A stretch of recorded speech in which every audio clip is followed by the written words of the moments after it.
Good morning, everyone, and welcome to today's session. I hope you all are doing good.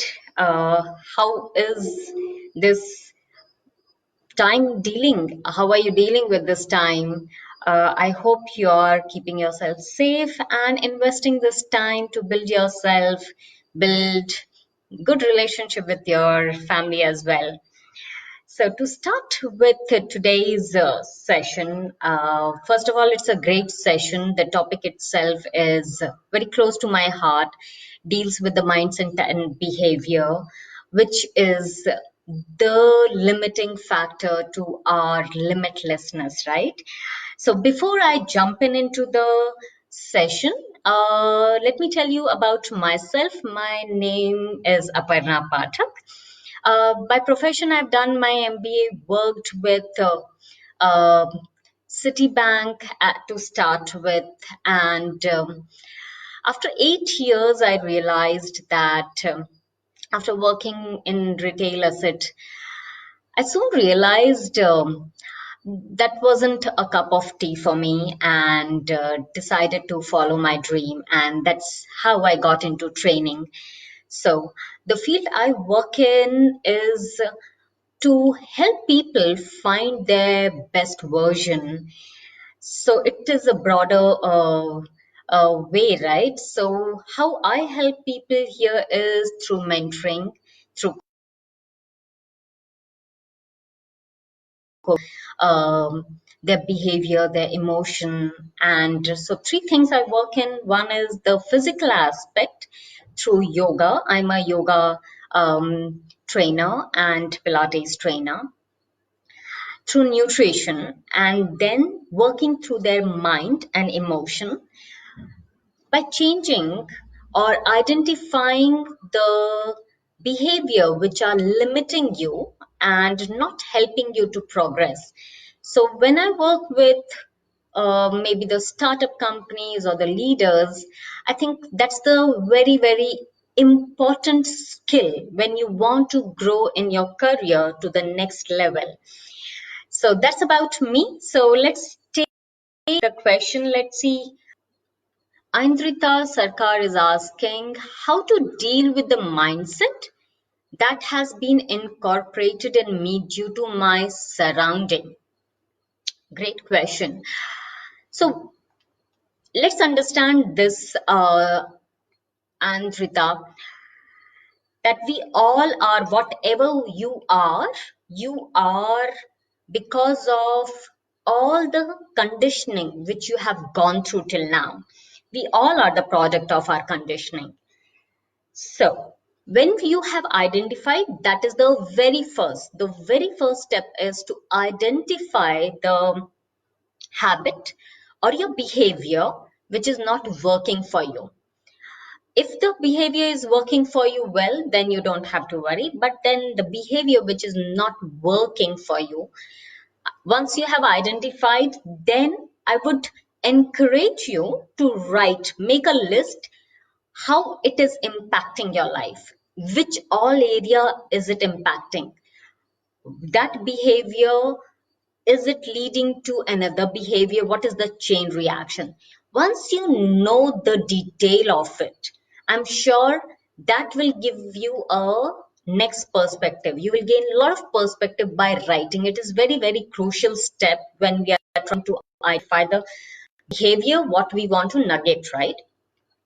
Once you have written down how it is impacting, and then is you build up on the next step, how you want to tackle that behavior. Say you have been procrastinating. That's a bigger. Say you say to yourself, I'm most of the time late, Aparna. I'm always late. So once you have identified that behavior of yours, it's just an example since here there is no example. I will make sure that for not to be late, I will work around. So I have to reach at 8 o'clock, 8 a.m. somewhere. I will reverse work towards reaching that place by 8. So I will wake up by maybe 5, 6, whatever works for you. Do this work and reach. It requires immense discipline, immense building small tiny habits. Like I wake up at 6 so that I will be ready by 7 o'clock, and I step out by 7:30 if you take half an hour to commute to that place. This is the way you start to build. Building the small tiny habits is what you will do. You can do one more thing by stacking a habit. Say suppose you have a habit of getting angry. Once you have identified that I get angry, so now I see, I'm aware. Most of the time, I will be able to see that I'm about to get angry. Why don't you say immediately to yourself, I'm going to be calm? Or take a pause there before you respond. Take a pause and then you respond.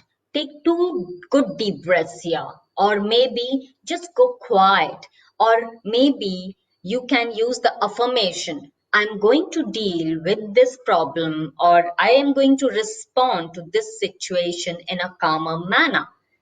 And once you start to do this consciously, you will start to see the way you are responding to the behaviors will be very different, right?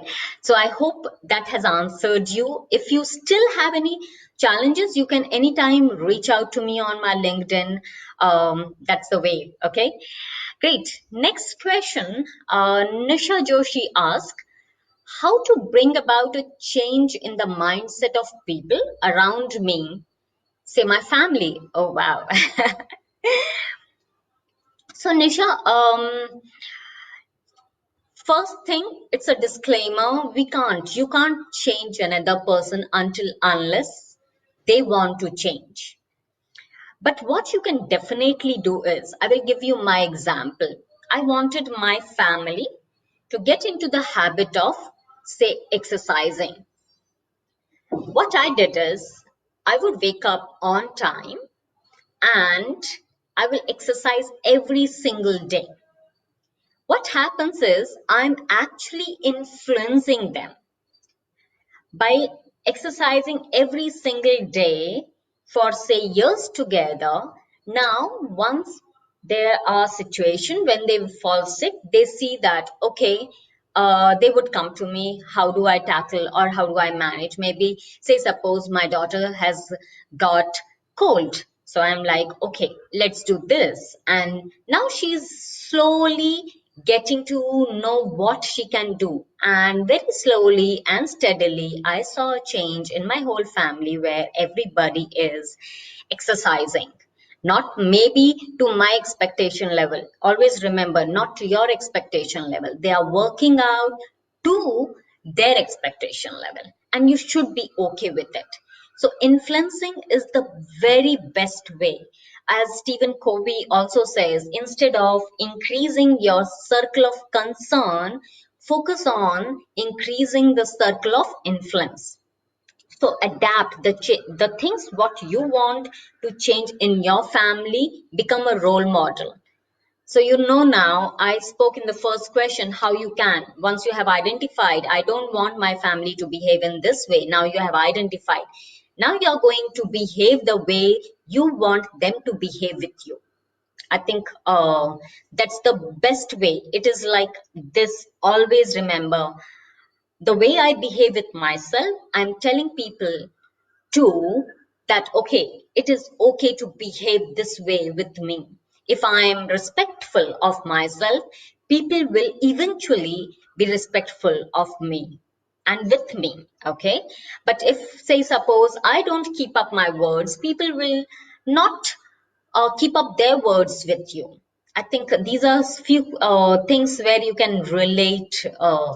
And so, three things you can do: identify what you want to change in your family, start behaving those behavior, adapt to those behavior, influence them. That is it. And be respectful of yourself. Don't impose. By imposing, you will never get that result. Yeah. Amrita says, what are some practices that will keep me maintain a positive mindset? So wonderful. We all want to remain in positive mindset, isn't it?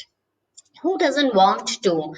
But what we find is to stay in positive mindset all the time. Even I, though I teach positivity so much, how to control emotions and stay in that mindset, but there are times, you just slip into that negativity. Why I'm saying that? Because I know I teach, I'm mentoring, still slipping into those areas is very easy because we are built that way. So our mind pick up negative things much quicker than the positive thing. So understand that one thing.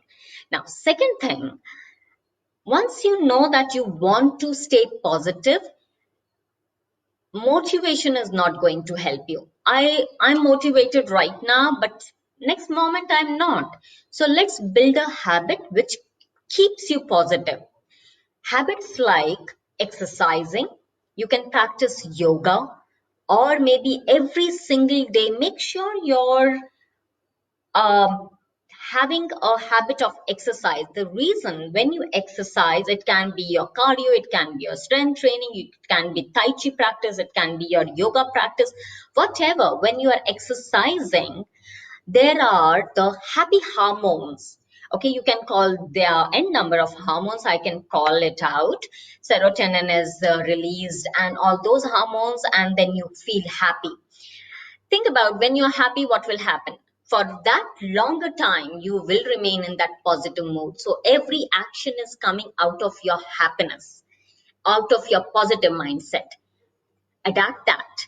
Second way to remain positive is practicing pranayam. Pranayam means breath practice, staying aware of your breath. So say you have practiced your exercise in the morning, you can practice just for 1 minute breath awareness in afternoon, and after that, and in evening you can again meditate, or you can read positive things. Focus on reading positive things, talking to positive people, um, when as well as having the habits which are keeping you positive.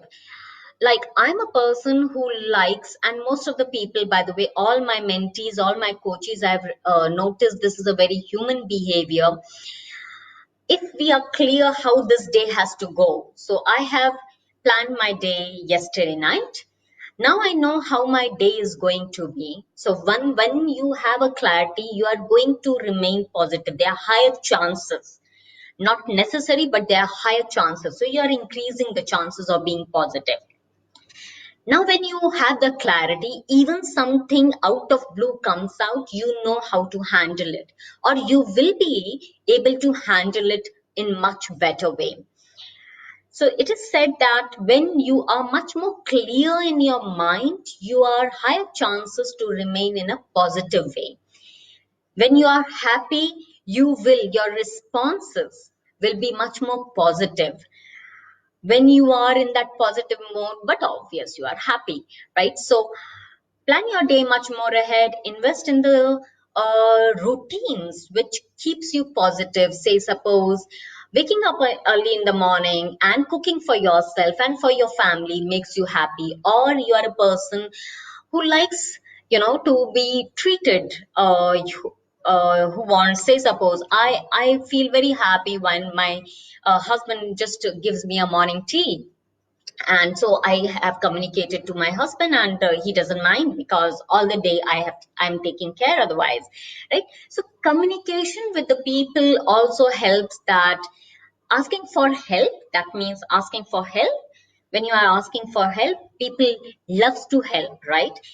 It's a very human behavior that if you ask somebody, you will find most of the time people have extended help. Very rarely you will find. So ask for help, build a routine around you which keeps you happy, like exercising, meditating, talking to the people who gives you that positivity, reading, writing, maybe gardening, going for a walk. Invest some time in yourself, in your hobbies, and then having a clarity.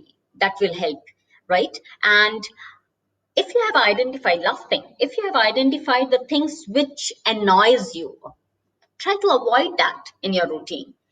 That's all.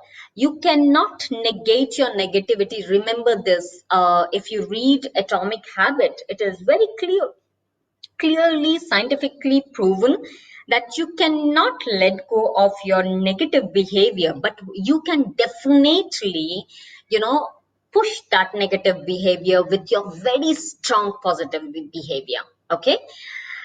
I hope I've answered. I have given you 4 ways here. So imply and let me know how you're feeling about it. Great. Next question. Anshula Sinha asks, how do I make sure that I do not restrict myself due to my thought process? I think I have answered in last question. Again, to reinforce, here I will answer it a little differently. And let's understand this, that we all are the produce of our conditioning, and that conditioning actually most of the time is not helpful. So I would say in this way that the beliefs and values which we have actually built are most of the time not in favor of us, and we never had the control.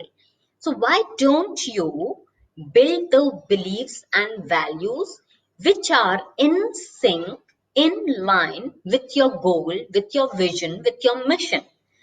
To do that, there is huge work which will go. I would encourage, by identifying one belief system which is not working for you, start to work upon it.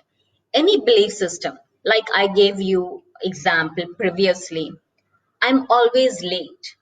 If I want to let go of that belief system, I need to build upon the habits saying that I'm no more late. Or I may say that, okay, I'm late once in a while, but I'm doing every single thing.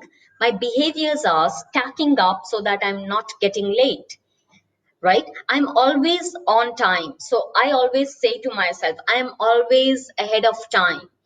I will reach always there 15 minutes before, right? So what are you doing when you know that tomorrow you have an appointment, you need to reach there 15 minutes before? Reverse engineer. You know when, what, and how. You will plan your day, and I'm sure you will not. Similarly, any kind of behavior. I will again give example of, say, you find yourself in a places where you get angry, you become very emotional.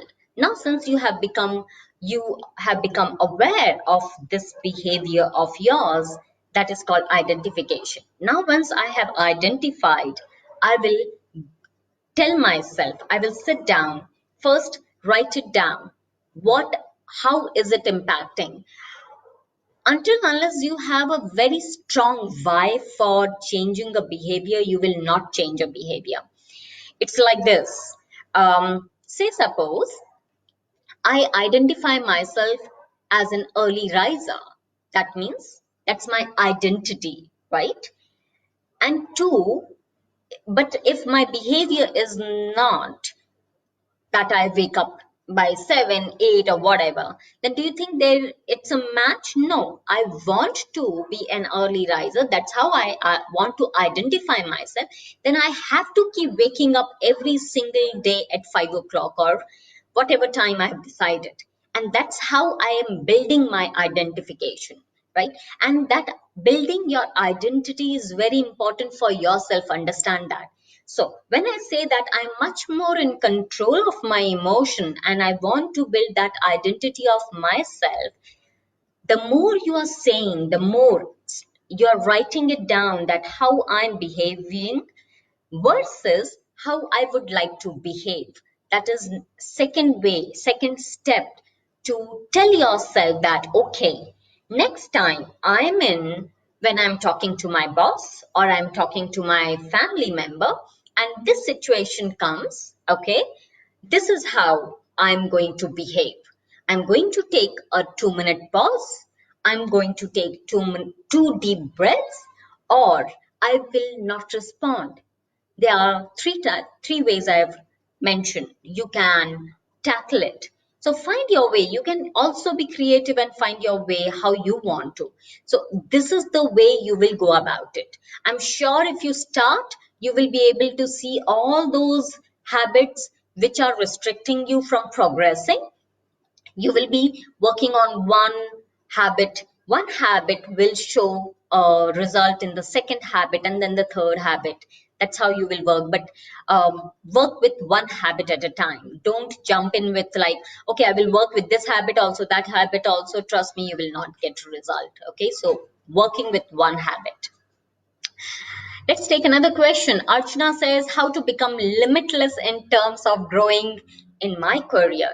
Very good, Archana. The question itself is how to become limitless. So let's understand this first, that we all are limitless. If anybody who's limiting is you yourself. Once you understand this, then, and you have identified that, yes, I am limitless. You tell yourself this, that I am limitless. I'm a very big, uh, I feel that when you are affirming yourself, doing the self-talk, whatever, however you want to become, when you say that, you will see you are becoming that. Why I'm saying this? 90% research has also proved 90% of the time we are doing a self-talk when we are being quiet. And most of the time, 90% of the time, in that 90%, we are doing a negative self-talk. So, can you replace this negative self-talk with a positive self-talk? One way. So, talk about how you want to become. Coming to your career. Use the Wheel of Life. It's if you can Google it, Wheel of Life is a tool which we use in coaching and mentoring that helps you to identify the area you want to work. Understand career is just one facet of the whole life, but you lead the life in whole, correct?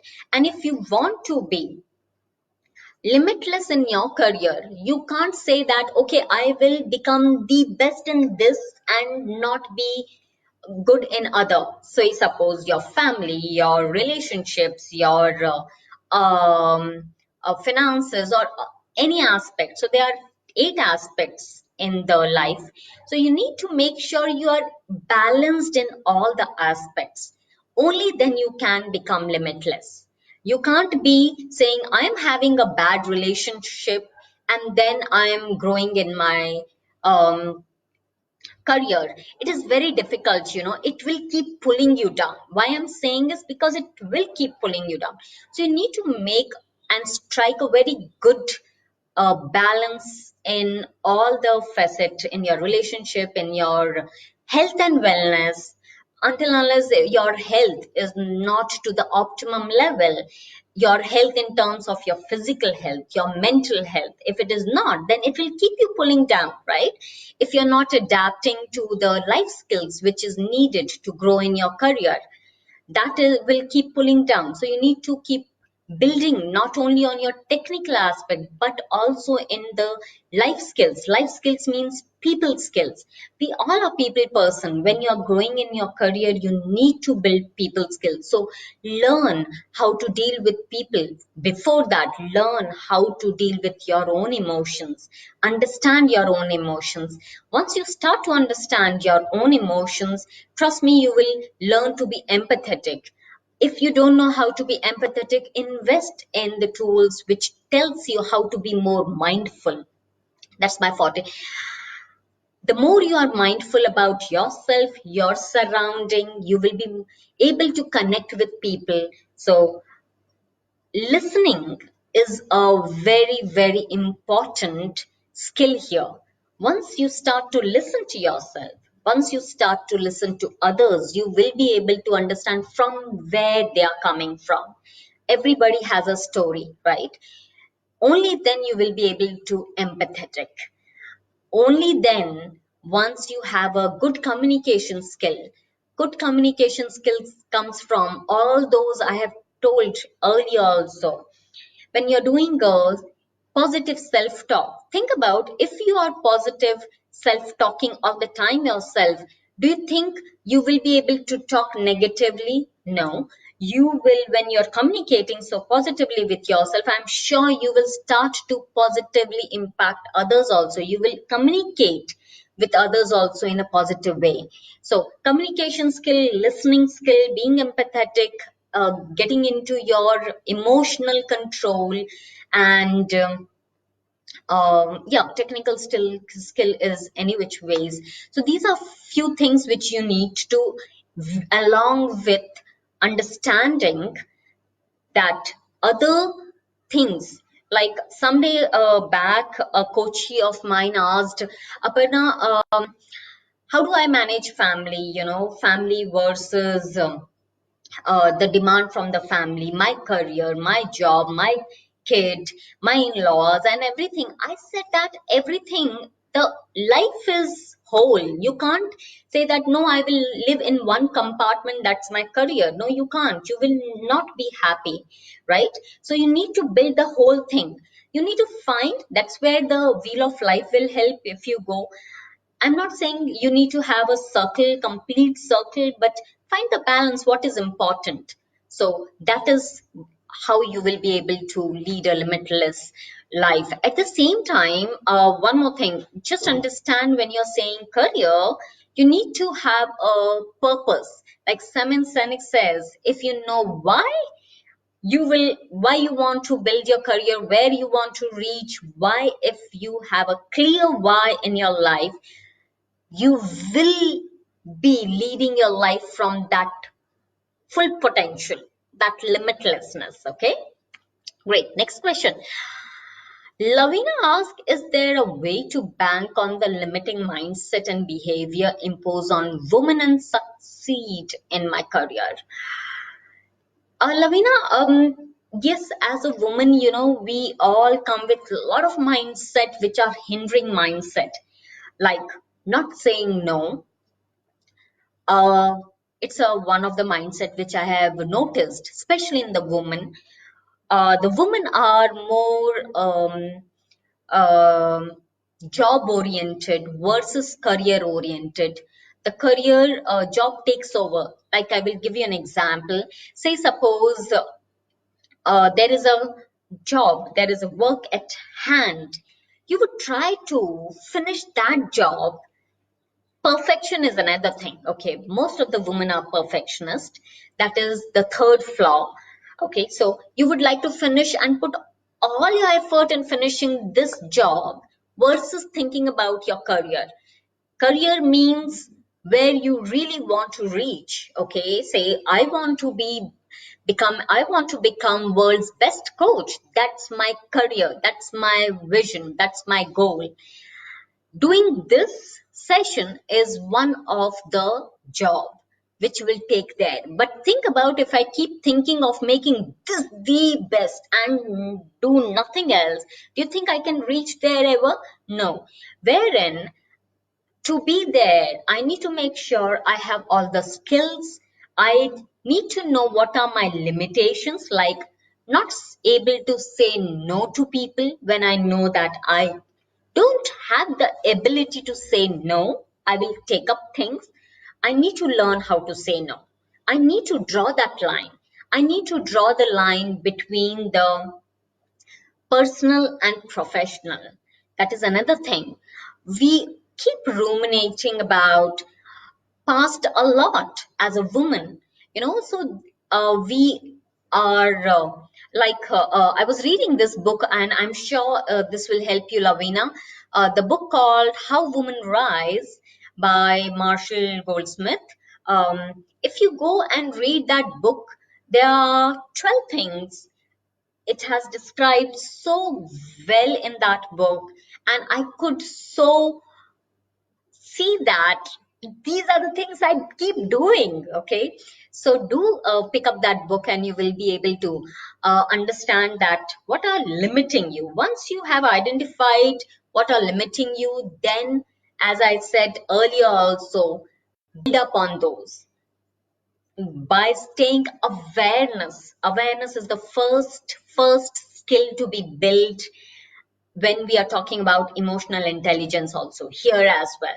First thing is awareness. Once you are aware, then you will be able to take the next step and next step and next step. Okay, so all the best. And if you still have any questions, anytime you all can reach out to me, connect with me on LinkedIn. Next question, Mansi Chaudhary. What is the relation between restricted mindset and career growth? So, Mansi, everybody has their own restricted mindset. Um, I'm not aware what are your mindset. So, you need to identify the areas which are restricting you in your career growth. You can sit with a mentor, find a mentor or a coach, work with the person. Finding the limiting beliefs are very, very important and critical in your career growth. Every leader goes through this process. And I work with so many leaders, and when we work on, we don't know about our blind spots. So, in this interaction, I won't be able to, but I'm sure you know certain, very in general, I can say getting too emotional. As a woman, you might be a person who gets too emotional, saying no to people, or you don't know how to draw that fine line between the profession and personal, or you feel guilty about that you're not giving sufficient time to your family. Say if you have a child, most of the women I see that they are always finding themselves guilty of not giving enough time, wherein I don't see that at all. I have a 13-year-old daughter. Rather, I got into this profession when she was born. That she was the reason I got time to think about, and I chose to live my dreams, right? So once you identify it, it's very, very important that you don't limit, don't get into, it's very easy to fall into that guilt trip, but you need to keep pulling all the time back. That is coming from conditioning. It's not that you don't love your child, it's just that it's a imposed conditioning. Just understand. So identify, work upon it, and build small, tiny habits. I'm a very big fan of the writer James Clear, who writes about how to build atomic habits. The tiny little habits you should pick up. All the women here, I really urge to read these three books. One is Atomic Habit by James Clear, another is Stephen Covey's and How Women Rise. It will change your perspective, immediately. And James Clear, he is just awesome. So find that. If you are still needing, I'm always there to become your coach and help you guys. Okay. Okay, let's take one more question. As an HR manager, what are the ways I can make sure the women in my company overcome the mindset? I can't see the complete question. Okay, so I think the question is, as an HR manager, what are the ways I can make sure the women in my company overcome the mindset and behavior that those are limiting? I think that's the question. So, as a HR manager, the limiting behaviors which you need to focus on is, first go interact with the person. Every person has different limiting behavior. It will be very wrong on my behalf to generalize, but yeah, there can be certain general limiting behaviors like, I will come back to the same. Women are more to focus on being perfectionist. over just delivering a just okay kind of job. Okay, the reason there is, as a girl, when you were growing up, you were in a school, most of the time you were encouraged to be a better student. You were praised to bring up good marks. Over, maybe if you had a brother, he would be praised for playing sports or showing his aggression. But that's not the same with the women, with the girls. Their upbringing is much different. You need to, as a girl, you need to make sure your behavior is more appropriate with the people around. Wherein boys, it is okay. So, as growing woman in this age, you find it very difficult to let go of just doing a ordinary quality job. So understand this. I would rather encourage, as an HR, your role is to communicate with the team, find out what are limiting them, and then you start to work upon that. It is very easy, when you make a group, to work upon overcoming the limiting behavior. It is much easier. Say, suppose you are a company who want to help women overcome their limiting behavior. Once you know these are few things you need to work upon, build the culture. Okay, like James Clear very well says in his book, that's Atomic Habit. Be in a culture which promotes the behavior which you want to adapt in. Example I will give you. Say, suppose you are among the people who are teetotaler and you are the alone person who smokes.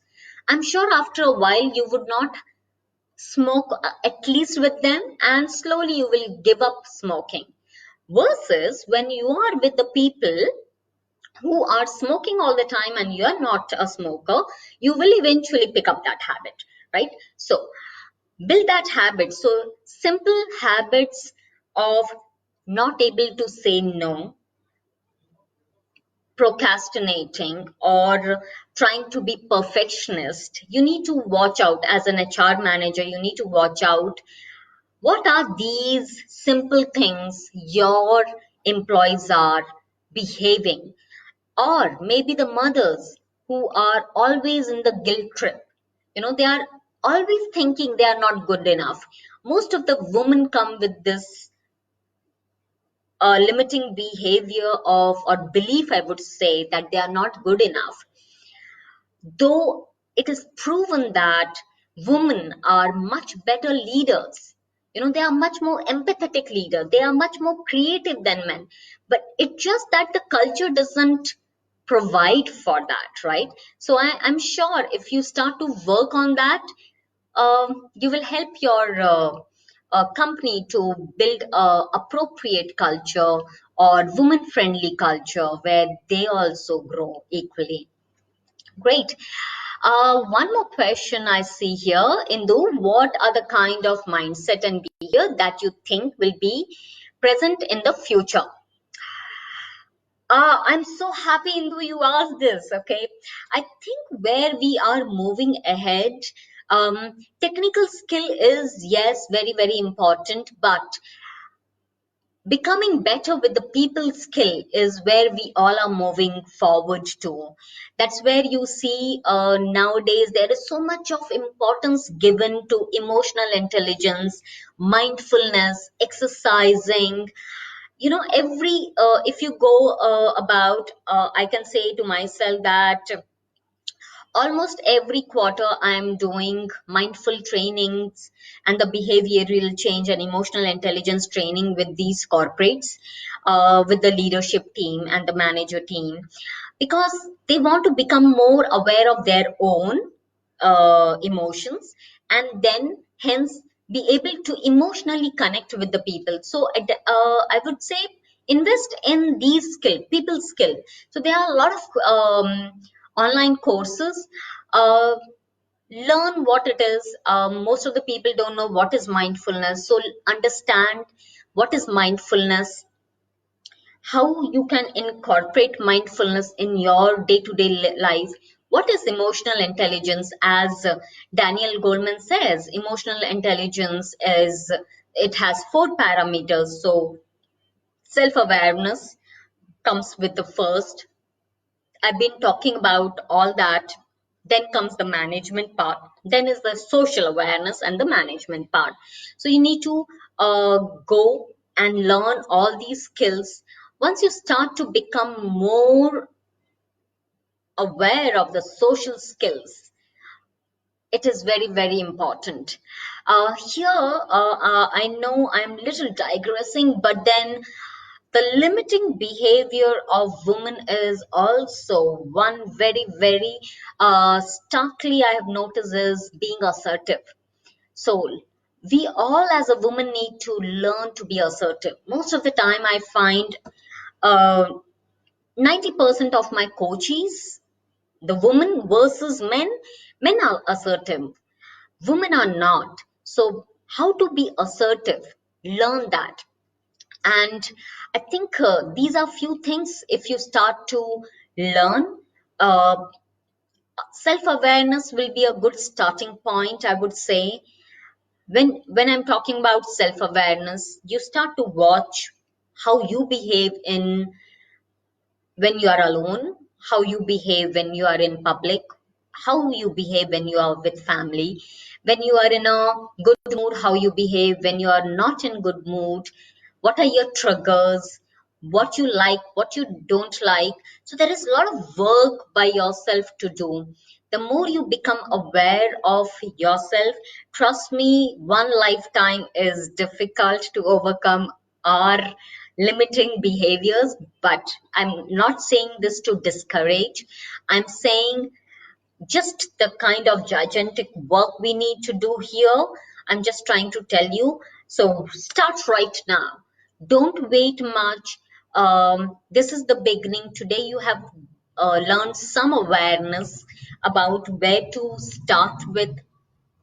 Start with identifying one thing and start to work upon. And if you are finding anywhere challenge, you know I am always there. I think I've answered all the questions. So great. Thank you everyone to give me this opportunity. I'm really thankful. I hope I've answered every one of you. If you still any query, you can reach out to me on my LinkedIn profile or Facebook profile. Um, all the best. This is the great time when you can invest in some of the learnings. We all are. I think this time is also teaching us to be a little more human. So I think allow this time to get into the grooves of being little more emotional. Find yourself, how you're feeling, get in touch with yourself, how you're feeling. Find that time, little time for yourself every single day. um, and give yourself time. That's all I will say at this point in time. Don't get too hooked up about this is my limiting behavior. On this note, I will be ending. So once you have identified this is the behavior I don't like about, but you don't go beating yourself with it. Accept it with the grace, accept it in totality, surrender it, and say, I will work upon it. If you will remain harsh or keep saying that, oh, I'm not good with this, I'm that, you know, it's not going to help you at all. So please uh, execute self-love here. You can read about how to be self-loving. I just posted one of the um, blogs on how to self-love and how to execute that. So practice self-love here and keep practicing what you want. Focus on what you want rather than what you are. I think that's the good start point. And make sure you are very empathetic with yourself. Don't learn to be empathetic with others, but first learn to be empathetic with yourself. Thank you so much. Thank you to Jobs for Her. Thank you, everyone, and all the best. That's all from my side. Thank you so much. Bye bye.